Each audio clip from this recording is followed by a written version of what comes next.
happy ka dono jonga ka kotang yapi habaro ka jindin nga kwa tang yapi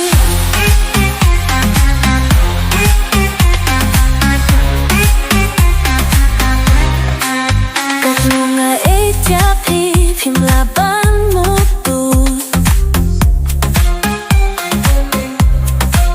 Pilong ka jing shai hakis ni badun jonga Ka jing fos niu jonga Ka shupin pao hakan ni ka pur thei pi tei tang ma pi bangai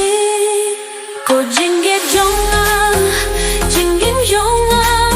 Ka pur thei baro ka wai ka shupila jing mut happy ka dono jonga Ka khotang yapi habaro ka jingin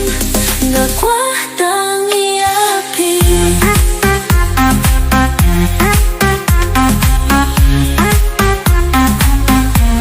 Fitein xian jonga